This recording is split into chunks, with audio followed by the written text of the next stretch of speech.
I have finished the Horizon Zero Dawn main quest, did some side quests, killed many machines, and I can say whoa.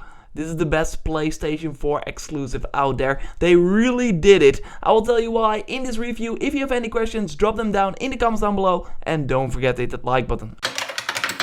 Horizon Zero Dawn stars Aloy, an outcast who doesn't know who she is and where she belongs. During the 20-hour main quest you will uncover her secrets alongside the mysteries of the world. Because how the heck did the machines take over, and what's up with the guys that are raising agent war machines? One of my worries was the story, but while playing this fear totally disappeared. It's well written, well presented, and got some awesome plot twists that will totally change the way you look at the game. While it may be difficult to understand, the many audio logs and places you get to visit help explain why this amazing world happened. Because come on, this setting is amazing. It's not only unique, I mean, in what other games can you fight these types of cyborg dinos? Yes, we have killed dinos before, but not dinos that look like machines. This means that you really have to focus on other weak points to take them down as well.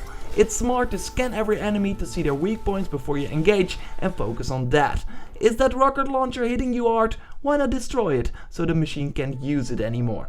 The machines feel alive, they live like real animals, they harvest, they run in packs and always feel like a challenge, even if you've outleveled them. The huge amount of different enemies with their different forms really help with the overall variation in the game. I hate games that keep throwing the same enemies at you, and while you might kill many watchers, huge enemies like the Thunderjaw and the Stormbird will only appear once in the whole main mission. You can of course hunt them if you want, see them in the open world, but you are only forced to kill them once. Everything that the game throws at you feels natural, and not just a way to keep you busy like many games do, because they simply don't have enough enemies. This is not the case in Horizon Zero Dawn. After completing the game, there were still 2 machines that I haven't discovered yet. I even didn't complete the whole world map, which shows you that the game is huge and isn't afraid to hold stuff back, with the chance that some people might never discover it. This also gives you the sense that this world is alive and that stuff happens because it makes sense in the world. It also shows you that the side quests are really important for this game. There are many green exclamation marks on the map every time you discover a new settlement, which there are many of in the world, including some awesome urban environments that absolutely look amazing. Anyway, anytime you walk into these villages or cities, a ton of people need your help. And sometimes, well, actually most of the times, the side quest doesn't end after you've completed the initial task. The side quests can easily unravel in more deeper stories and will have you travel even further than planned. You will discover new parts of the world through these side activities and even machines that you will simply not encounter if you just follow the main story. Not only XP and a happy face of an NPC, but also completely new content is your reward for finishing these side quests, which of course extremely awesome and gives you enough incentive to go back to these side quests if you finish the game. Apart from side missions, there are also trials. These challenges also improve the playtime by many hours if you wish to complete them all, and be warned, they can be very hard. Expect to kill enemies in new and interesting ways, and if you do that, you can get big rewards if you indeed are skilled enough to, let's say, kill the robots by putting down traps instead of using your bow. And trust me, you want these rewards, because it's amazing how handy the many skills are that you can unlock. Being able to switch the modifications, for example, that you got on your bow with your new weapon without them being destroyed. Or being able to throw down enemies with a heavy attack of your spear and then you can follow up with a critical hit. It will really help you during a hunt. The economy also deserves a lot of praise. While in many RPGs the resources you collect can become useless or simply too easy to obtain, in Horizon I really had to think about the items I took with me. Enough wires meant better arrows. No wires meant less damage, because I then had to use my other bow with less power but easier to craft ammunition. There's also wildlife in this game that they really gave a great meaning. Killing a boar helps you upgrade your inventory, for example, and trust me, you want that, because you can collect many things in Horizon Zero Dawn, so you want as deep pockets as possible. The foxes and turkeys also serve for creating fast travel items, so you can travel between the campfires in the world. The world is huge, So yeah, you want to kill the wildlife in order to fast travel. The balance is really great and everything serves a purpose, just like the machines. Yes, I've already praised them, the machines in Horizon Zero Dawn. They are all super different, look amazing, but also serve the progression system in the game. You have to kill certain machines to get new armor and weapons. You got enough money? Well, too bad. You also need a special item from a machine. So that means that, like real hunting, you will have to go out and hunt these machines, bring back their parts and make the armor you want. It's also rewarding and a great way to upgrade yourself because of your skills, and not because you played a lot of hours. Yes, this is exactly the case with Monster Hunter as well, and the combat also takes a lot from Capcom's RPG. Roll away from incoming attacks, use your bow to destroy parts that you can then harvest.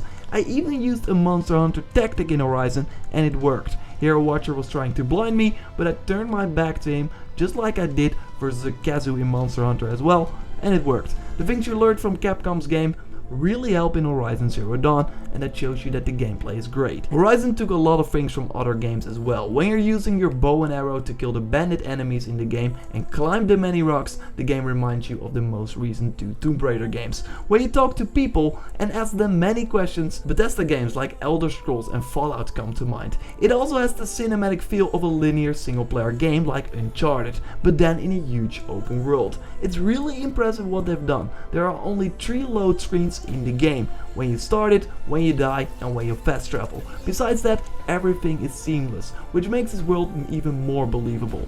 One of the things that Horizon does best is not take you out of the experience. It's an open world RPG, so sometimes an NPC can get stuck or sometimes something unusual happens, but it's nothing game breaking or that really gives you the idea that you're playing a game. There are no times in Horizon Zero Dawn where you walk to a point in the map that you aren't supposed to be in and then the game asks you to go back. You are free to do whatever you want, and that really helps with the overall enjoyment. The fun of the action and the super fluid combat, the variation in quests and enemies, it all makes this game extremely fun. It makes you not want to put down the controller and simply keep on playing. While writing this review, I wanted to go back to the world, walk beside the many machines that I've discovered, or do new side quests to learn even more and discover even more things that I haven't seen yet. Yes, I'm super positive about this game. I hear you ask, are there any things that you don't like or could be better? Well, yes, of course. No game is perfect, and while Horizon does many things right that we don't see in other games, mainly the variation,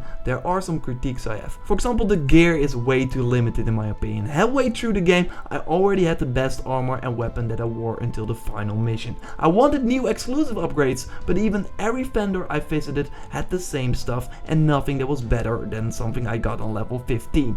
That kinda sucks. Sometimes the game can also have some weird design choices, like environments that will instantly kill you without really communicating that. I also felt that the storyline about uncovering the secrets of the world was a little bit too much, especially if you did all the quests one after the other. It's an information overload with 3 audio dialogues in one room that you simply can't listen to all at the same time, and even while you're listening to them, Aloy will still talk when you trigger a new event, resulting in a chaos through your speakers. I was really surprised by the voice acting and facial animations though. Okay, they're not like the best, you can't compare them with Uncharted, but they are good enough in my opinion and have no impact on the game's presentation at all. Like I said, the machines really feel alive and a threat, but the bandit AI could be something they could take a look at for the new game. When they are aggressive and they attack you, it's fine, but in stealth mode they are super stupid, with enemies being killed next to them and they still don't see it. Still though, it's fun to kill a whole bandit camp one by one with just putting an arrow through their head. So yeah, it's really stuff that could easily be fixed and will not have an impact on your overall amazing experience with the game. You can forgive the little flaws because Horizon Zero Dawn does many things right, like I already said. I almost forgot one thing, something I was actually super surprised by, and that is the fact that Aloy, the character that you play as, is super likable. She tells what's on her mind, and that totally fell in line with the things that I thought during that situation. You will really feel for her and will love to go on an adventure with this beautiful but fierce hunter that can totally defend herself. While Aloy is undoubtedly the star of this game, the many side characters also didn't fail to impress. You will meet many of them throughout the game and will be happy to see them pop up time and time again. Don't expect an Uncharted quality cast best though, but it's also not Rise of the Tomb Raider or Tomb Raider, where the characters are simply uninterested and unremarkable at all. It's also up to you and your curiosity to get to know the characters better. Like many RPGs, Aloy can ask more detailed questions about what happened, and I was always interested enough to ask them. Man, I even forgot to talk about the dungeons called cauldrons in this game. They are optional. I really thought they were going for the Zelda approach here, but no. This is also another way to enhance your experience if you want to, but you don't have to. If you clear these tight spaces where you can't run away from the enemies, so you really have to kill them head on, again a lot of variation in this game, then you can override a new set of machines. That means riding them or letting them fight alongside you. If you don't want that, no problem. But yeah, it could really help you later in the game. Let's end this review with something obvious, the graphics. This is the best looking PS4 game, which is even more impressive because it's an open world title, and mostly those titles pay for that in terms of graphics quality. Well, in Horizon this is not the case. The detail in the machines, the many different places and areas you will visit, it's just mind blowing. Even when you finish the game, you still sometimes look around and think, whoa. It's truly amazing what Guerrilla Games have done. I played a little bit on the PS4, but most of my time on the PS4 Pro. The footage that you see from my play session is from the PS4 Pro version. Both versions though look and run amazing. This is truly an achievement. And also the fact that this is a first-person shooter studio that is now also capable of making an interesting and super fun open world RPG that everyone has to play. This beats my favorite game of 2016 and also my favorite PS4 exclusive Uncharted 4, simply because of the unique setting, way better and interesting intense gameplay, and also because it blends it also together so well. Everyone should play Horizon Zero Dawn, even if you don't like open world games, because it really feels like a third-person action game most of the time too. Horizon Zero Dawn is something special, a game I can't recommend enough, and something that will come up when we discuss the many amazing titles this generation had to offer. Sony really has something great here. I can't wait to see what they will do next in the inevitable sequel. If you have any questions about Horizon Zero Dawn, about this review, let me know in the comments down below. I will try to answer them all. I might do even a Q&A video as well if there are a lot of the same questions or stuff that I just want to go a little bit more in depth to. This review is just the beginning of my Horizon Zero Dawn content. Well, not actually the beginning, I already have a ton of content up, but expect way more as we near launch and even after that. So be sure to subscribe. Like the video if you did, and I will speak to you next time. Thanks a lot for watching. Goodbye.